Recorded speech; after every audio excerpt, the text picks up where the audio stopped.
All right, coming at you Wednesday. So, I'm going to try on Wednesdays. Jess is coaching my 11 and 12.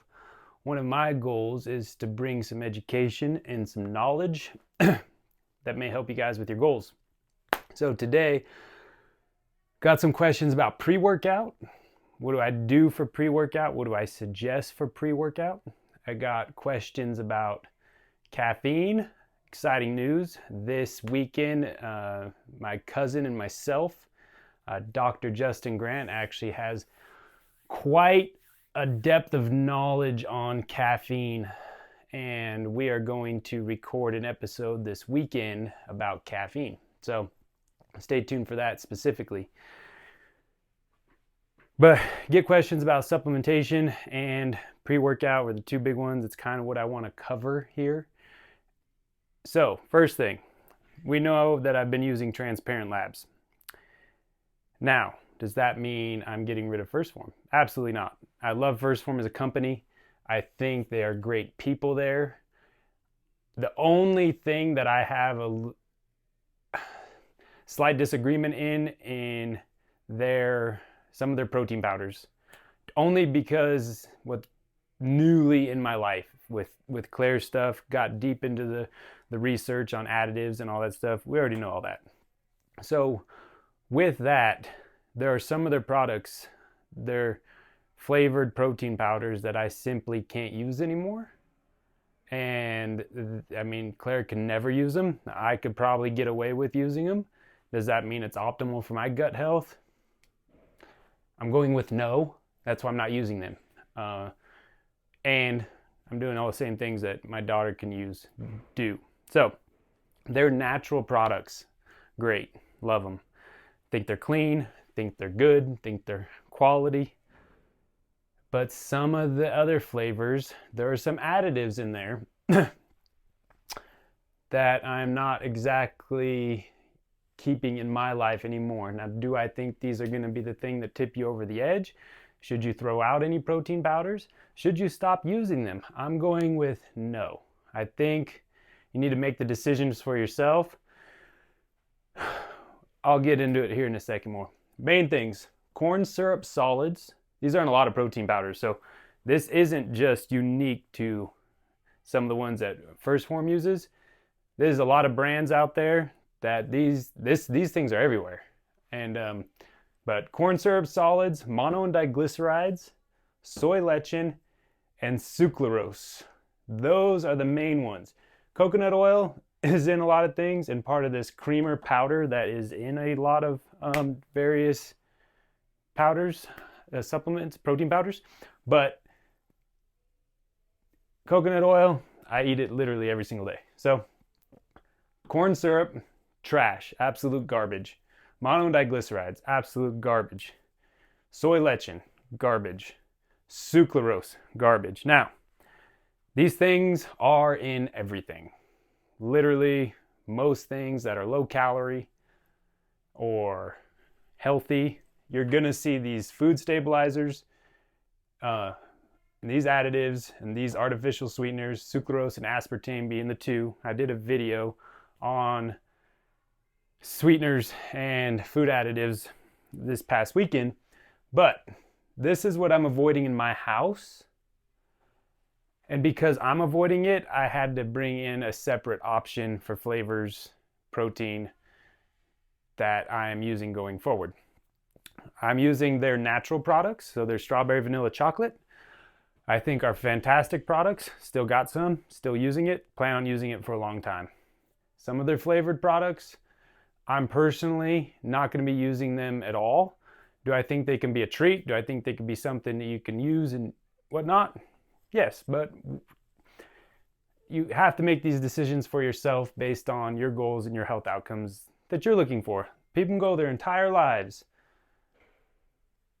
and be pretty healthy and not have to deal with it. So, as we know, a lot of this stuff is related to my daughter. And that's why I'm taking this extremely high road. Now, monodiglycerides is,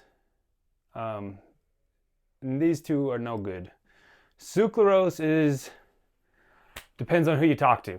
Okay, it's artificially created in a lab sweetener, not natural. Now, there's been no human studies on sucralose and the negative consequences that could potentially be there. There's only been mouse studies that have shown that sucrose, aspartame, these artificial sweeteners can lead to cancer. All right? No human studies, no human proof per se. So, big thing there, like I said in my video on food additives, is our testing of this. It has to come down to epidemiological studies. There's no human testing to where people are putting their life on the line to see, okay, what are the cumulative effects of me taking this all the time? So most of the testing around this stuff in human studies, is my understanding, is single dose toxicity. So they give you a dose. If it doesn't mess you up, this is safe at these levels, all right? These things, all these are less than 2% of the product. Again, Claire, we can't mess around with. It's such a low dose that a healthy human being can go their whole life, never notice an issue. So because though none of this is tested on an ongoing, the last thing that was tested that's been removed from our food system is trans fats. That wasn't tested, but that was epidemiologically driven, mass scale, killing people. Right? Our livers aren't able to deal with trans fats. And, you know, I mean, it was a long time ago. I can't remember when, but they've been pretty much removed from our food system. So unless something like that at that scale is causing that scale of negative health outcomes, I don't see our awesome, fully functioning, super productive, efficient government, Food and Drug Administration stepping in and saying one thing one way or the other. These things are cheap to produce, they're easily to add, and they keep shelf life for a long time. So this is why they're using them. 0-calorie sweeteners, been around forever, something to keep your mind and be aware of. Now, when it comes to what I'm currently using, I've chosen Transparent Labs. I have another company, Designs for Health, that I really believe in. Love their products. But their price point is pretty steep. Transparent Labs, they have an unflavored, just simply grass-fed whey protein. No flavor, nothing at all. That's my main protein now, just simple whey. Their flavored stuff has natural flavoring in it. I don't know enough about it. I'm not stressed about it in small scale. It's not something that it's like I'm microanalyzing in depth, even with Claire's stuff. She's not having any of this stuff at all right now, but for me, I'm sticking to the unflavored way. And then in the flavored stuff, it's natural flavoring and stevia. Two things I don't think in small doses is anything necessarily to worry about at all. And those are what I'm using along with the natural natural protein powders from First Form. Those are my main go-tos, but my number one that I'm using I usually do 2 shakes a day to make up my protein deficit. And unless I'm having ice cream as a protein shake, I am using my unflavored protein powder. No, it's not, it tastes like just unflavored stuff, not exciting, but my purpose isn't necessarily always taste. So that's what I'm doing there, protein side of things. First Form products, company, everything about them, love them. Other than these additives and some of their flavored products, I just can't get behind. And if I'm not taking it and eating it, I have to be transparent with you guys about that. Again, do your research. If you feel good, everything's going well, I mean, I'm not going to tell you one way or the other than this is what I'm doing and why. All right? I feel transparency there is more important. You guys understand that. Next, supplement side was all we're sticking to. People ask me about pre-workouts. I think pre-workouts are for emergency use only. Your stimulant-driven pre-workouts, I know people that take them every single day, taking them for years, Personally,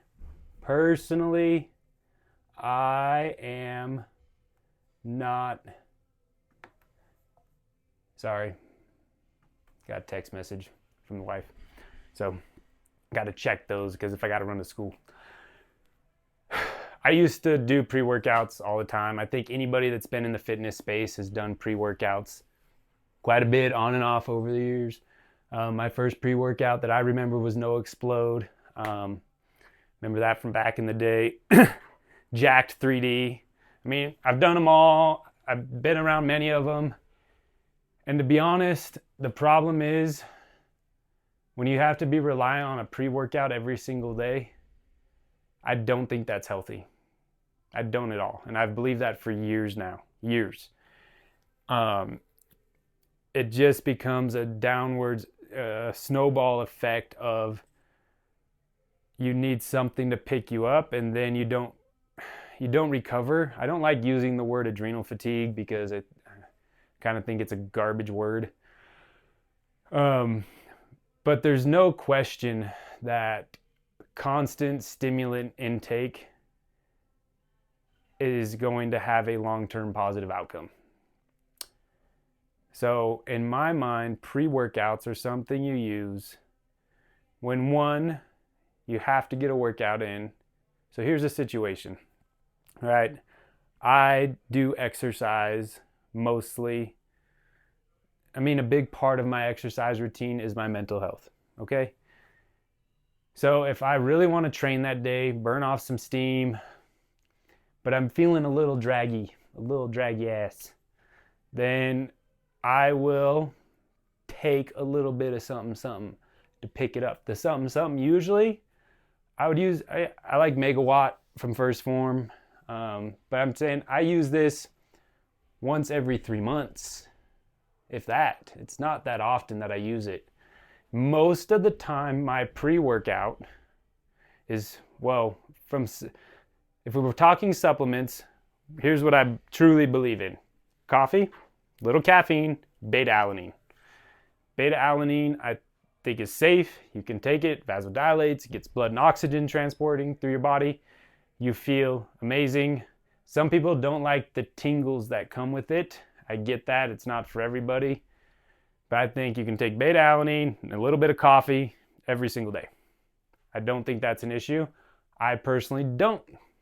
Now, I do drink a cup of coffee every day. Sometimes two.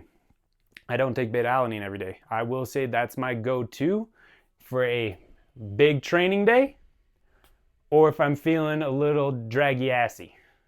I take a little scoop of beta-alanine, and that gets blood and oxygen going a little better, gets things moving. And I have great luck with that. I take it by itself. I get it from Transparent Labs, have it here at the gym. It's the only ingredient, and I take that by itself. I do that as far as a pre-workout boost. Now, I think most people's addiction to pre-workout is more habit than effect. Some folks have been taking pre-workout for so long that it's a habit trigger. Like, okay, I take my pre-workout, I'm now ready to work out. I'm not necessarily convinced that they're still having the same positive effect when you're living on pre-workout every single day, day in, day out, to train. So I'm not a huge supporter of pre-workouts. I'm just not. Haven't been for many, many years. And that's my thoughts on it. When it comes to other supplements that I believe in, I love a good multivitamin. I really like First Form's Microfactor. I think it is a great, complete packet of the nutrients you need. It gets the majority, a little bit of insurance in case you're not ingesting all that food from or all those nutrients from your food. And that's how I think of a multivitamin and greens and reds. These supplement powders, micronutrient supplements are going to be insurance against not getting everything from our food. So I personally take them, love Microfactor, take it every day. And I think it's a great product. Vitamin B12, a B complex, I'm a big believer in. I've had a positive, pretty strong positive outcome with vitamin B12. I take vitamin D and K2 combined. I get it from Pure Encapsulations, have it here at the gym. I take 4,000 IUs of vitamin D a day. I could probably bump that up, to be honest. But one of my goals in 2024 is to hopefully get more sunlight and start trying to get more vitamin D pulled into my system that way. What else? Supplement-wise, I take a probiotic every day. I don't know if I'm going to keep taking it every day. There's support research out there that's, taking every day, you can overpopulate your gut. But I pay attention to my stool consistency and how my bowels seem to be much happier with my probiotic. I'm currently taking the probiotic from Transparent Labs, testing it out. I love the price point of it. Probiotics can be a crazy market, very, very expensive, hard to deal with because a lot of things have to be kept chilled at a cooler temperature. So I'm currently using that one. I'm liking it. I'm not sure the shelf life. Traveling with probiotics can be really difficult because a lot of times the good ones need to be chilled. So with probiotics, be careful. Not all brands are created equal by any means. And honestly, most probiotics should be kept in a freezer. So if you're buying it, you should be buying it from a fridge. Those are probably going to be your best ones. Again, I'm trying the one Transparent Labs has because it's a good price point. It has what I'm looking for in it. So far, I'm about 2 weeks into using this one. And it's been giving me the same output and gut feeling that I was on a more higher end one that I got from Whole Foods to try out. So take that every day. Fish oil I take every day.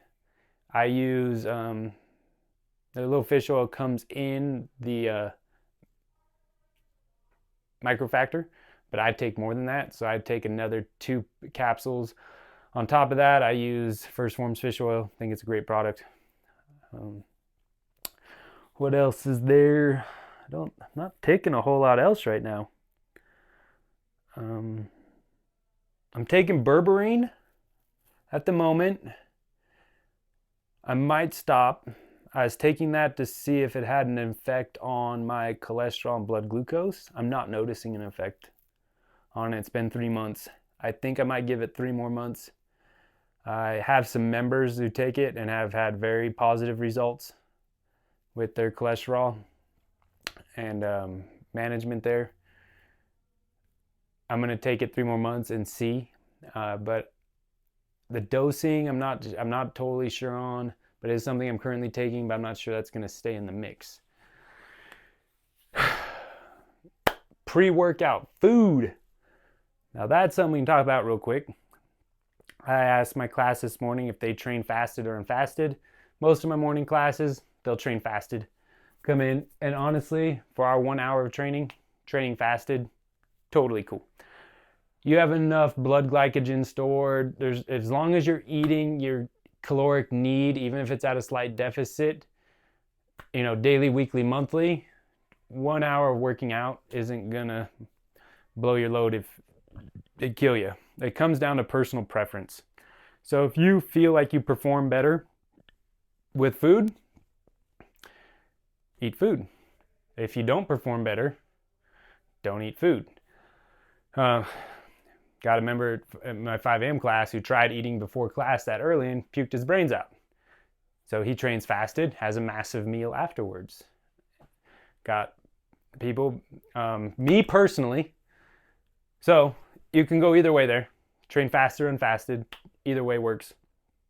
Depends on your goals and your total caloric intake, how you're feeling, right? But our body, our muscle and liver typically will store enough glucose, you have enough glycogen in your system to train as long as you're refueling properly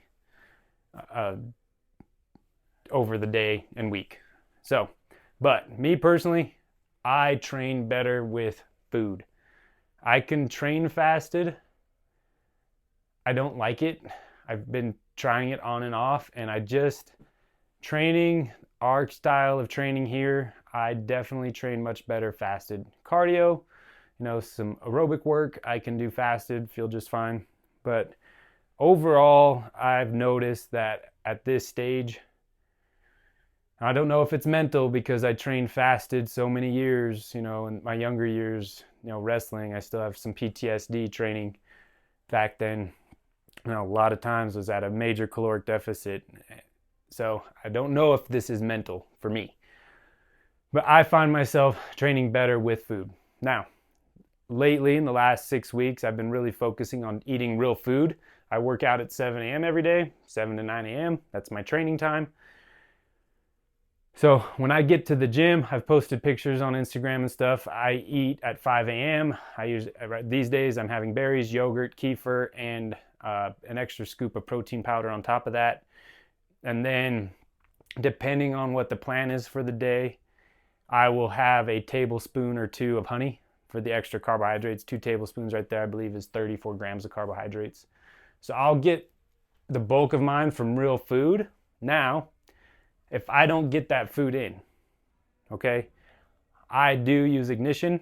I love Ignition. I think Ignition is a great product to have. If you have a 30-minute window, like for me, for instance, this is when I'd use it. I forget to eat in the morning, crazy morning, I'm gonna work out in 20 minutes. I'm gonna slam a half a scoop of Ignition with some protein powder. Get some quick sugar in my system, get all the minerals and protein on board, stomach's happy, body's happy, feeling really good. I think it's a great product. I'm just really trying personally going forward to get a lot more of my nutrients from food because that is an area that I needed to grow up in.